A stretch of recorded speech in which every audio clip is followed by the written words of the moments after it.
Hi, thank you for joining me again. This is tutorial P, Pictures and Persuasion. We're looking at analysis of pictures and analysis of advertisements. So I bid you a hearty welcome and let's get going.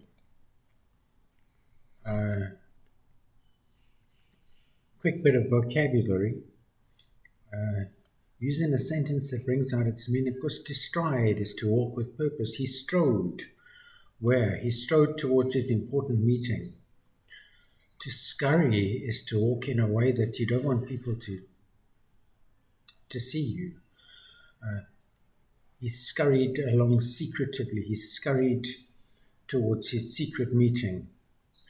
If you shuffle, you're tired. And perhaps you're not walking with purpose and you're looking a bit downtrodden. After a heavy month of struggling in the streets, he shuffled once again to his bar on the corner. Gossiped. The three teenage girls gossiped on the corner. You murmur, you talking softly and perhaps slightly secretively.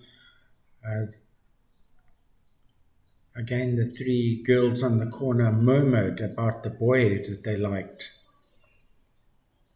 Trotted. My dog trotted next to me happily as we were going on our weekly Sunday walk.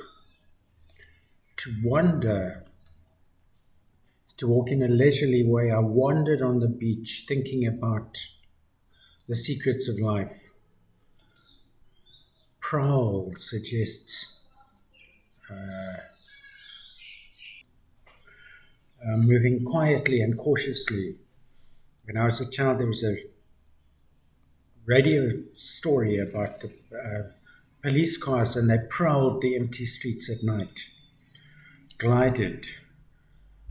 Someone could walk in as though she's gliding if she walks in a very smooth,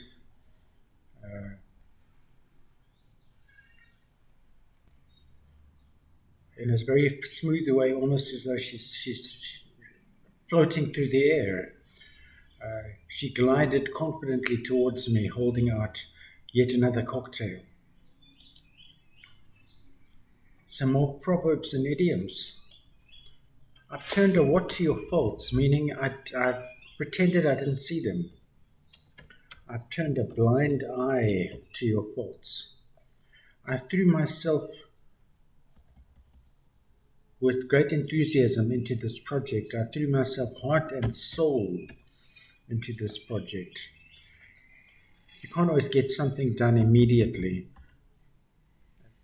Rome was not built in a day. This one means only every now and again. I eat chocolate once in a what? Once in a blue moon. Taking from one cause to see to another cause. To rob Peter to pay Paul. It's like looking for a what in a what. It's like looking for something that you can't find. It's like looking for a needle in a haystack.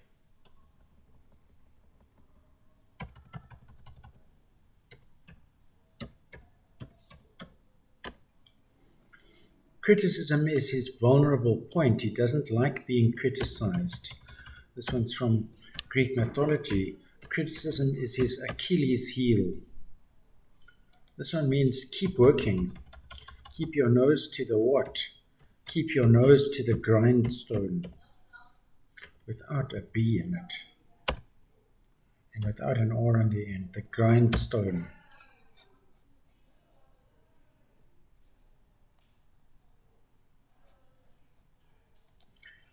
Finally, we get to our advertisements.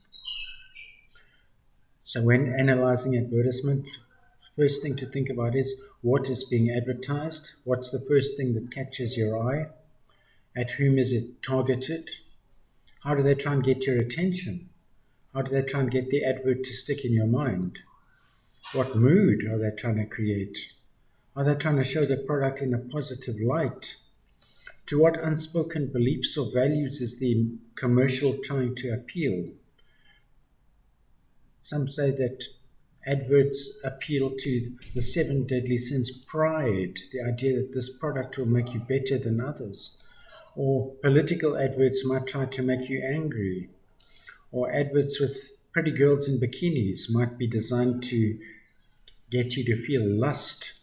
Envy, you might want others to envy you, or they're trying to work on your envy towards others, which will end if you buy this product. Gluttony, two for the price of one, or that's the next one. Greed. Gluttony is eating a lot. I can think of a chocolate advert when I was a child of this huge hippopotamus shoving this chocolate bar into its mouth. Avarice is greed, two for the price of one. Sloth, like an additional 2 hours sleep a night. Consider all elements, the graphic, the picture. Is it directly or indirectly associated with the product? The soundtrack, if it's a TV advert, and the font, the writing. What actors or models have been chosen, celebrities or professionals, or people designed to look like they're professionals? An actor in a white coat. What language style has been used? Consider emotive language, words like tropical, refreshing, exciting, repetition, alliteration. How much actual information are you given about the product? What's the balance between fact and opinion? Be aware of what's fact and what's opinion. The seven deadly sins: pride, anger, lust, envy, gluttony, avarice, and sloth. Analyze the effectiveness of slogans, logos, and brand names. Other techniques: snob values, maternal or motherly values, novelty, watch out for the word new, health, efficiency, security, ambition, time saving, economy, glamour, beauty, sex and desirability, conscience, being trendy. We'll speak about these again in analyzing pictures. Comment on the use of color, texture, line, mood, and composition of the picture. And then lighting, soft lighting or harsh lighting. Pseudoscience, meaning false science. Fancy words like triple enriched polypeptides, what do they mean? Desire to conform or rebel. Desire for security or insecurity. Desire to be individual or different. Use of humor. Hero worship. Respect for authority. Repetition. Made up or distorted language. Headline language. Exclamation marks. Rhetorical questions. Use of rhyme. Specially adapted proverbs and sayings. Don't let the grass grow under your feet. Buy an XXX lawnmower.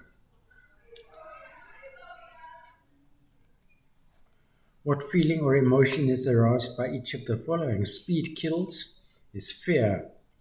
The best people insist on Betty's butter. Besides the alliteration, the feeling is pride. Fly now, pay tomorrow, saving money. Be one step ahead of the crowd with Molly's milk. Be individual and unique and ahead of the others. Everyone is buying Charlie's cheese, fitting in with everyone else. The following question is based on these paint colors. Which names from the list give no indication of the color? Okay, that's a gray. Zephyr gives no idea of the color. Neither does Cheer. There's a blue and a green and a green and a white. Cocoon, we're not sure of the color. Pink, pink, green. Veronica gives no idea of the color, nor Carnival.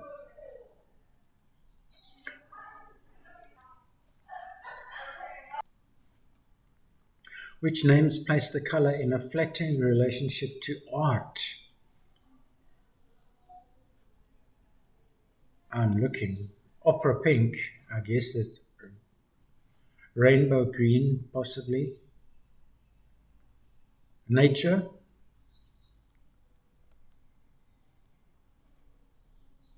the beach one, Cocoon, Dawn Pink, Royalty, Balmoral Blue, Buckingham Green, Louis XIV Green, and Culture, definitely Opera Pink, Manor Grey perhaps. Even some of the Royalty ones might be seen as Culture, like Balmoral Blue.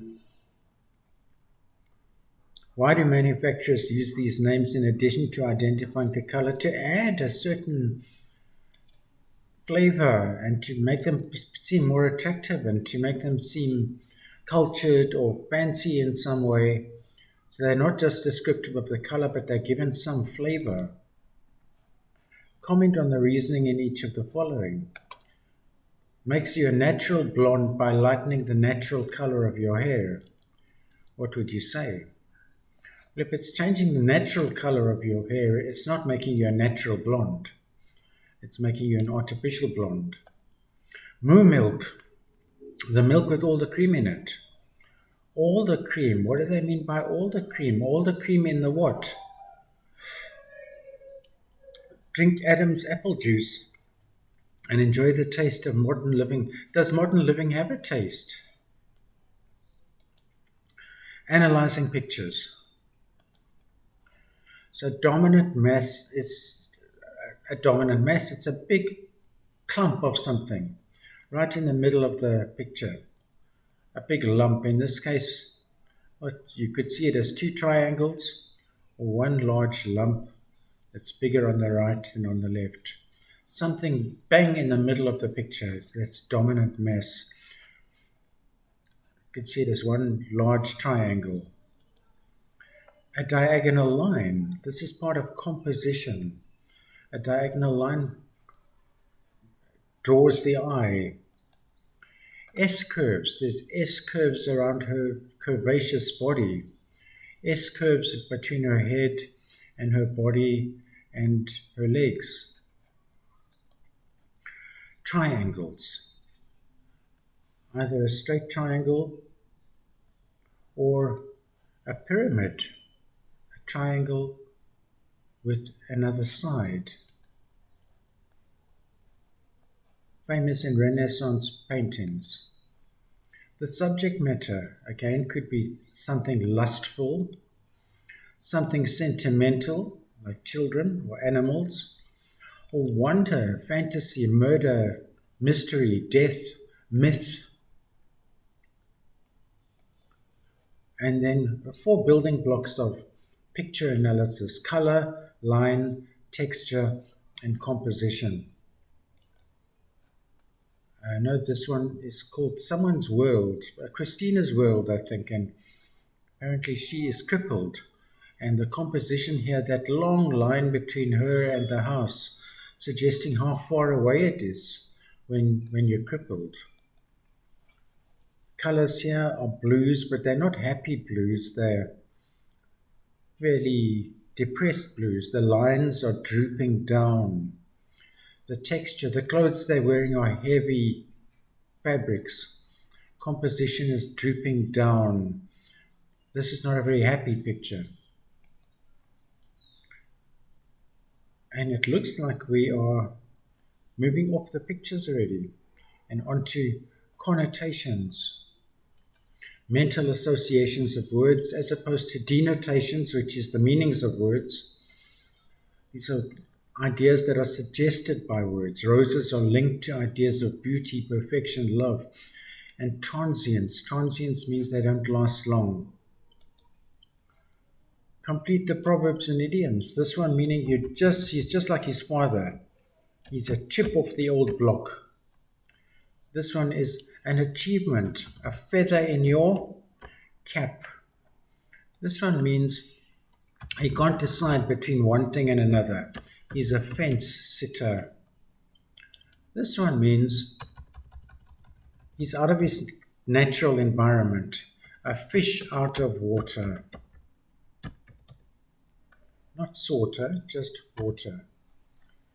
This means it was just a once-off happening. It was just a flash in the pan. This one, a false clue. We thought that His political remarks were indicative of his character, but it was just a red herring. He said what he said just to throw us off the scent. A red herring. A very important day is a red letter day. And it was just a big fuss over nothing. It was just a storm in a teacup.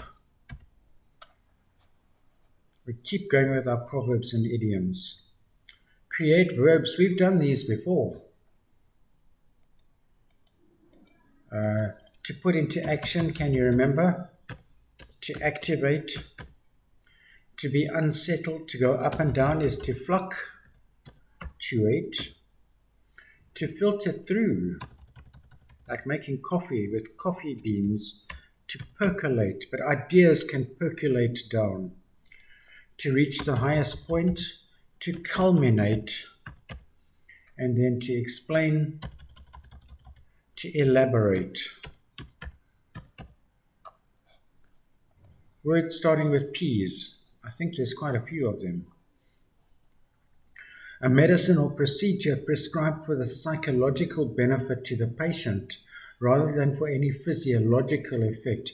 It was just the placebo effect, the sugar pill that ended up curing his cold.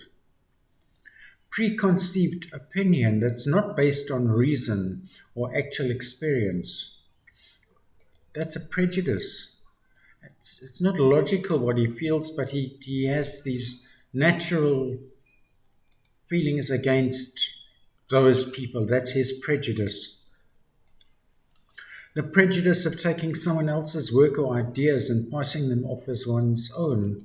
That's plagiarism. Don't plagiarize. An imitation of the style of a particular writer, artist, or genre with deliberate exaggeration or for comic effect. A parody, a gentle mockery of something. The aspect of someone's character that is presented to or perceived by others, that's just his persona. There's a deeper person than that. The leading character in a play, film, novel, etc., the protagonist. Flamboyant confidence of style or manner. That's a nice word, panache. She has real panache, style and charisma. Childishly silly and immature. Those remarks were so puerile. They were so childish. Not relating to that which is sacred or religious, secular, meaning profane. He went from the sacred to the profane, the completely unsacred. An unacceptable or unwelcome person, a persona non grata, an unwelcome person.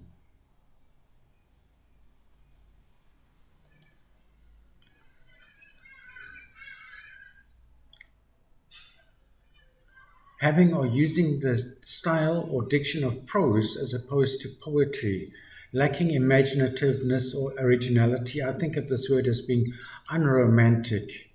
She took me to a steakhouse for Valentine's Day. It was really prosaic destination. The attitude that things will go wrong and that people's wishes or aims are unlikely to be fulfilled. The opposite of optimism is pessimism, seeing the dark side.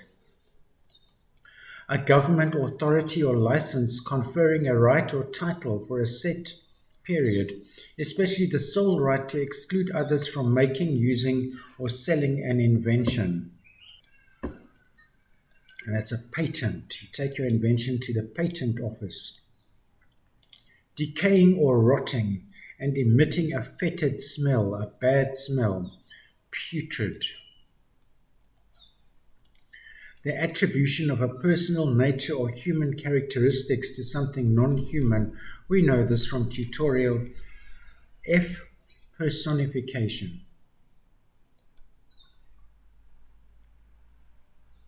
Still plenty more P's.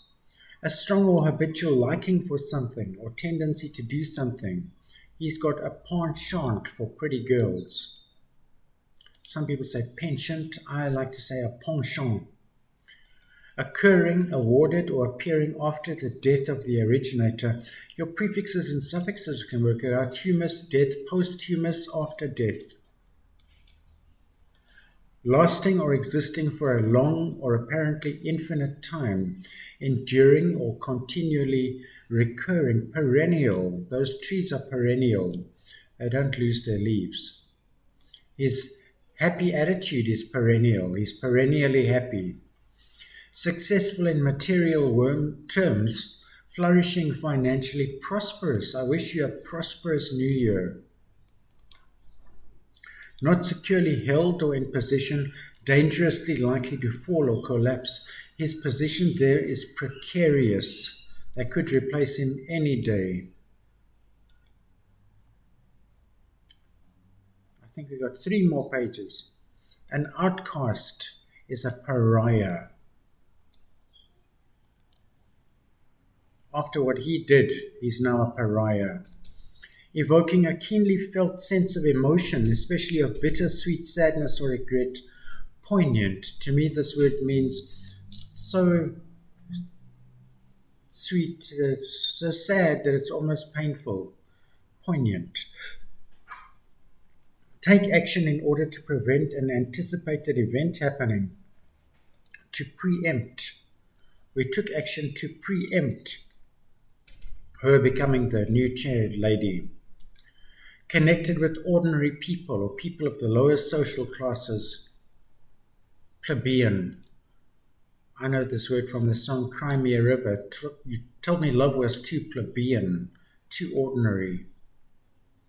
A person who seeks to promote the welfare of others, a philanthropist. Such a benevolent person, he's a philanthropist. Excessively concerned with minor details or rules, over scrupulous. She's so pedantic, she can't just relax and enjoy the game, she's always arguing about the rules. Having a limited or narrow outlook or scope, parochial.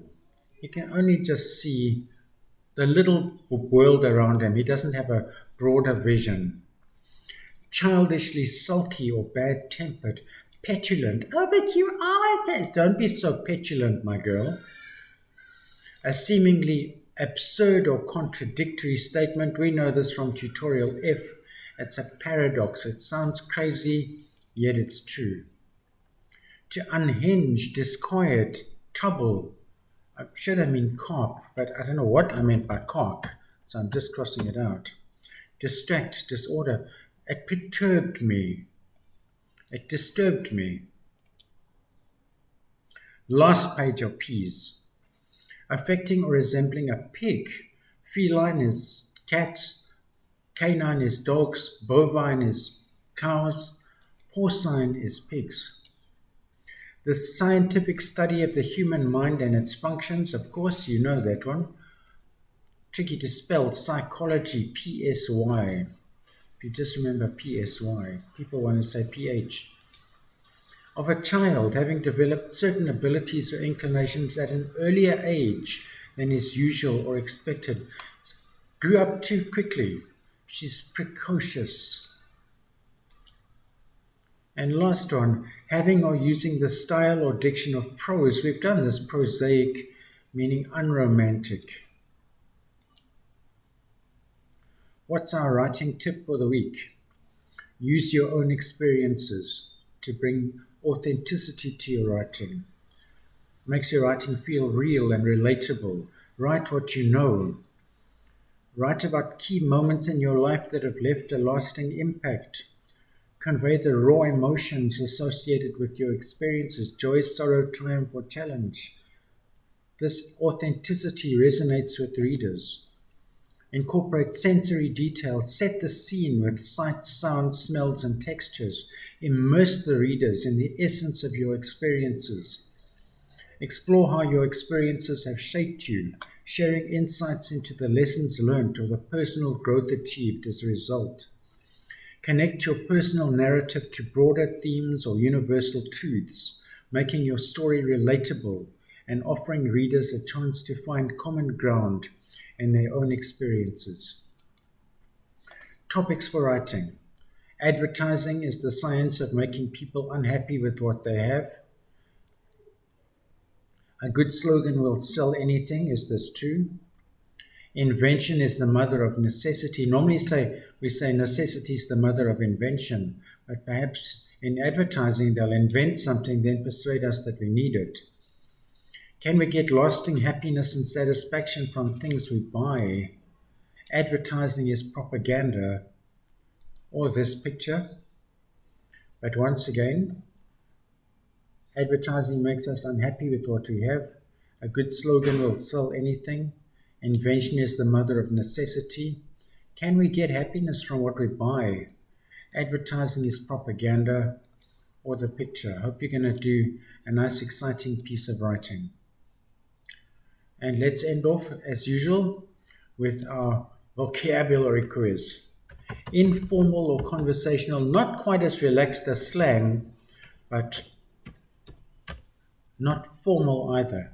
Colloquial. To accept or allow wrong behavior. I don't condone what you did. Easily noticed or obvious. Easily noticed or obvious. Conspicuous. He was conspicuous by his absence. General agreement, starting with a CO. Have you reached a consensus? Hardworking with a DI. He received a prize for his diligence. He was such a diligent worker. Drawn from different sources or styles. His decorating style was quite eclectic. He had a bit of this and a bit of that. Fluent and persuasive in speaking. He was such an eloquent speaker. That's our vocabulary quiz. That was tutorial P. Hope you'll come back for tutorial Q, quixotic quintessence. And until I see you again, I wish you all the best. Thank you for joining me, and goodbye.